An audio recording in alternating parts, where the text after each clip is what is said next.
All right, now we got a Cleveland, Ohio Impact here. Now let's see what we got in the beginning, the middle, and the end of this show.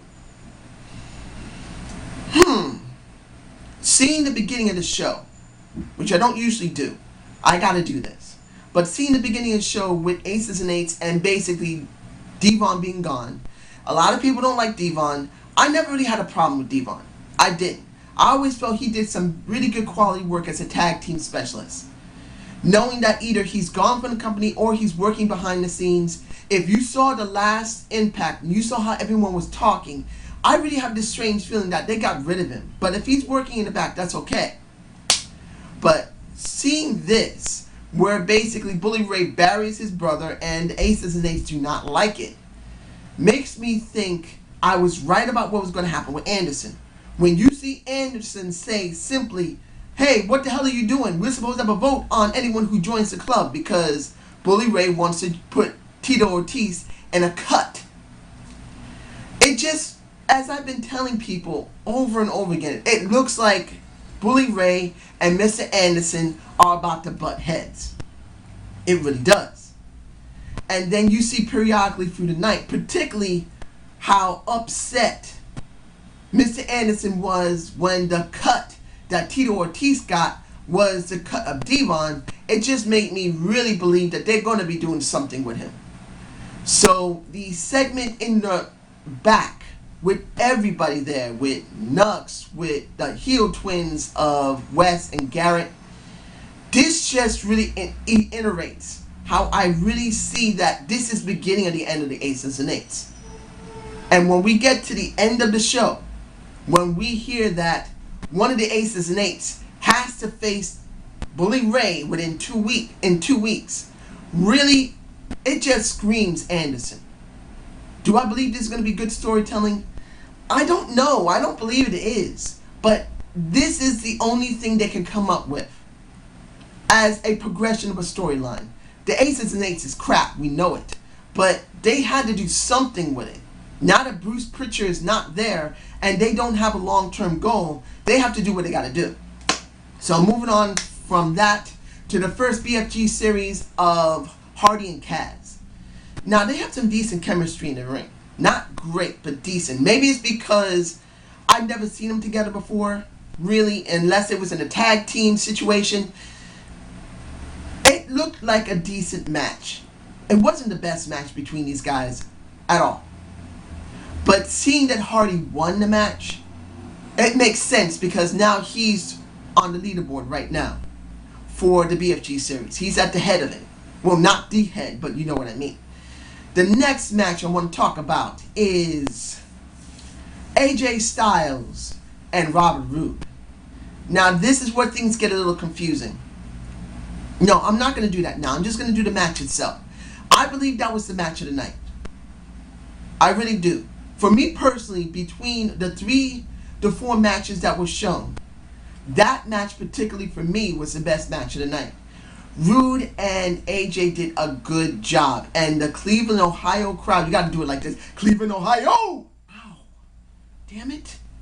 I'll explain about this in a minute with my mouth. But you know what I'm saying. It was a good match. The crowd was into it. And I really felt that that was the best match of the night. The second one that comes in close second will be Austin Aries and Christopher Daniels. They really did a good job. And I was actually confused on which match was the best. Because Austin Aries and Christopher Daniels was really a good match. I could actually easily switch AJ and Roode for Chris and Austin Aries. That's how good those matches were for this show. They were very good. But I'm going to stick with what I got. And at the end of the night, you now have AJ with 7 points and Austin Aries with 7 points. This is where things get a little interesting when I'm going to talk about what Hulk Hogan's going to talk about.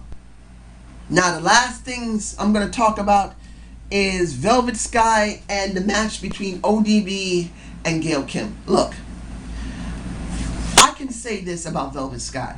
She's a very good talker. For women, she's decent as a face. The person that's the best one in the entire company right now is Mickie James. but she's now a heel. And this kind of makes things very sad for me personally. You got only 4 knockouts left. You can't count Christy Hemme. She doesn't wrestle anymore. Unless they're going to throw her in there, in which they're not. You only got 4 women.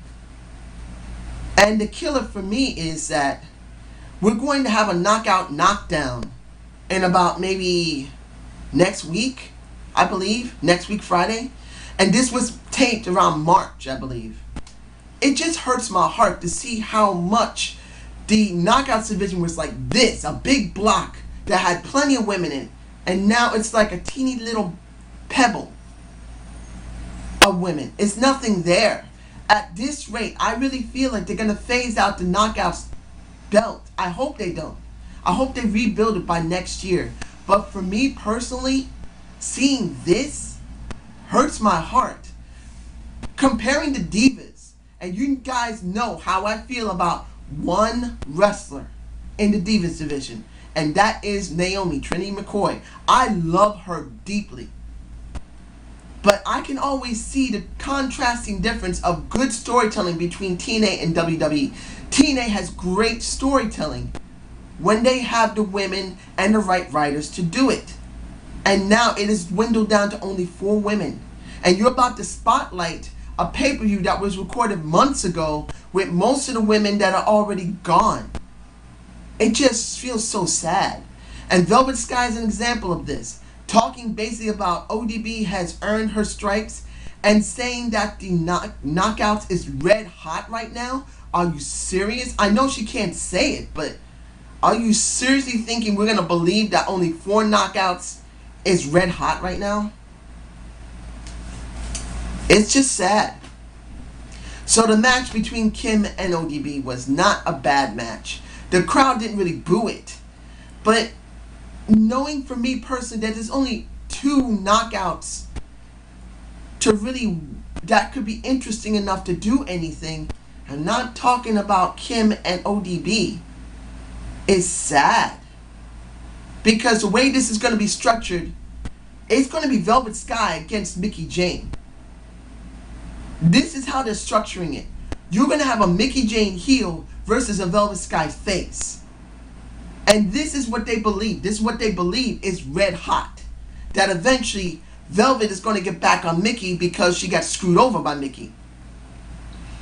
I'm not seeing this as good as anybody else is seeing it. You guys tell me below, do you actually believe that this is where TNA is going? Because this is where I see it going. I see it going this way. I know some people say, oh, ODB is a face. We got a Mickie Jane heel. This will be something different. In a sense it is, but for how long? I've already stated in my previous video that you only got 4 knockouts. 5 until I found out that Terrence Terrell is pregnant. Now it goes down to 4. So how many times you're going to see all 4 of these women interact with each other? You only can do it so far. And you can't say anything about Miss Tessmacher, because if she's still working with Bully Ray, will they let her get the title and be a Knockouts champion with a Bully Ray world champion? That would be the best option they got to interchange, because as Miss Tessmacher is a heel, it actually would be something different. But she's working with Bully Ray right now, so I don't see that happening immediately. Maybe after Bound for Glory, but not for now. Now, we are going to move on to the main event Mafia segment and AJ Styles. I didn't do this before the match because, talking before that match, because really, I thought it deserved its own time. Now, I said last week that AJ joined main event Mafia. Now, I really believe it would have been better for him to join it. Because if anyone realized how AJ's been for the last couple of months, as they built him as this loner, the crowds didn't really get it. It didn't get over. Maybe in the very beginning it did when he went up against Storm. But now, no. Only Cleveland, Ohio was screaming and jizzing on themselves for a AJ Styles. And I'm very glad they're still doing it, not for very long. It could become tiring, but for now, since it's so new, use his new music going into his old music. I actually appreciate that. That shows they didn't dump the all hard work that he did and just go back to the old AJ. They're kind of combining the two. And this is what that segment in the ring was. When you heard Main Event Mafia saying, and this is Sting, hey, you don't have to join us, but we respect you. That made me realize that they made a mistake. Because he really needs to be part of Main Event Mafia. Even if it's in a limited role, he could have basically said, I'm only going to be a part of it to a certain extent. I just don't want to be totally a part of it. This is what I believe AJ should have said. But what AJ said was very interesting. You see, AJ's contract is nearly at its end. Now, either he's going to renew it or he's gone. The way that he was talking was kind of combining a shoot with a work. Because he did talk a little bit about the CM Punk and the Daniel Bryan, and people noticed that mess when he said, I'm better than the best of the world. I'm the phenomenal AJ Styles, baby. Ow. Sorry. Like I said, I'll explain this in a minute. Oh.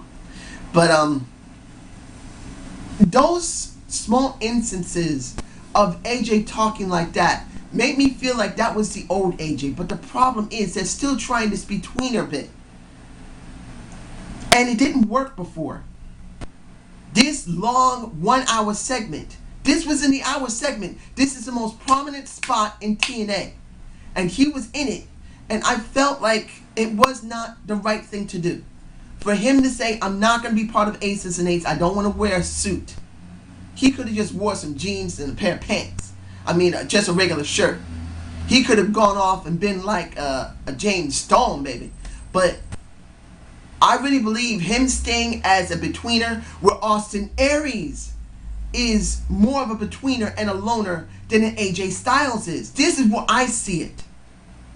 AJ should have gone with Main Event Mafia, but could still have that in between a little bit of an attitude. But by himself, it's not going to work. Because they tried it already. And he still didn't get over. In the very beginning, like I said, with Storm, when he first transitioned to this more darker in-between character. But it's not going to work now. And the problem I see is that by still not letting him be a full face, or at least be a betweener with a group, would have been much better. So it just, for me personally, it disappoints me. Because he really needed the Main Event Mafia to give him more of a colorful character. Now, the Hogan and Bully Ray segment. Oh wait, I do wish to say that Daniels and Austin Aries, when they did the interview, was just spot on good. I liked their real great interaction when they were on the mic. I really liked it. Now, when it comes to Bully Ray and Hulk Hogan, 3 things I see were addressed. 1, Brooke Hogan has been addressed, even though it was very, very crappy. Because even though he threw the divorce papers, and I know that myself what divorce papers are like, because I had them already. I served them to my ex-wife. It just doesn't feel right. I said this last week. By bringing Brooke Tessmacher out without Brooke Hogan to be the catalyst for it, just doesn't feel right. But Hulk Hogan did address it. He basically said Brooke has gone off to do whatever she's going to do with her life. So that kind of addresses her leaving the company. But I felt that it was just hollow. We really needed Brooke Hogan to end this. She needed to be there to have her heart broken by Bully Ray again for at least twice. And then she says in a backstage segment as she's leaving the building, I'm done. I'm never coming back to TNA. That would have been better storytelling. No matter how much people can't stand Brooke Hogan as a talker. You want at least a decent storyline that makes sense. Think of it in this respect, that she needs to talk to make a storyline work. And I've said this so many times for so many months, that they didn't give her the opportunity and they messed up the product. And I know people say, dude, you're nuts. Come on, she can't talk. It's not the point of talking. It's the point of making the storyline make sense to people in the YWC, where most of them want a sensible storyline. We didn't get that. This is bull crap. But this is the best they can do because they released Brooke Hogan. Now the second thing that it came down to it is that Bully Ray must now face Sting, and that's how the show closed. Sting and Bully Ray fighting it out in the ring. How do I feel about that? I don't believe Bully Ray is going to lose this because of what's going to happen, like I said in the very beginning of this review, with our asshole, Mr. Anderson. He will face somebody from Aces and Eights 1 week after that match. I don't believe Bully Ray is going to lose that because he must face Aces and Eights vice president to finally end Aces and Eights. It's about to split apart. He's going to have Tito Ortiz and Brooke Hogan. I'm talking to Bully Ray. And then you're going to have basically Anderson with the heel twins and Nucky. So I just feel like this is how the show is going to end. And finally, the thing that's very interesting to me is that next week, on the 6th, there's going to be a gauntlet match for all 12 competitors of the BFG series. Whoever wins gets 20 points. This completely changes up everything that we already know, because Magnus, who wasn't there because of some problem, I hope he's alright, but we got Magix, AJ, Rude, and Hardy, who's in the top 4. Austin Aries and AJ Styles are under the 4 and they're not in there. This gives them both an opportunity to get into there. I believe this is the wisest thing they could have done to try and hype up BFG. Now, how do I rate this show? I'm going to give it a B-. For the simple fact that even though there were some things that were done well, it's just sad to see that the knockouts are so weak. It's sad to see that TNA was not willing to let a woman, yes, she couldn't talk very well, but we needed someone to make a storyline make sense. And they botched it. It doesn't matter if you like her or not. The point is, I want at least a decent storyline that makes some sense. Yeah, she couldn't talk. But not everyone who does storylines can talk. It's their actions a lot of times that make the storyline work as much as the talking in it. So that's how I feel about it, a B-. And I hope you enjoyed the Zane review and subscribe and comment to my channel. I'm sorry, but the reason I didn't do my Raw review this week is because I had a root canal. That's why I didn't do it. My tooth is still throbbing like I just got punched in my face. So I'm not really there yet. This is actually kind of painful for me. And next week, I have to get a porcelain piece put into that tooth. And a possible second root canal. Yes, I have to get maybe a second one. I don't know if it's going to be next week or a couple of weeks afterward, but this may still continue. So I do hope you like this review. Give me a subscribe, give me a comment, give me a thumbs up, and you got a good day, ladies and gentlemen.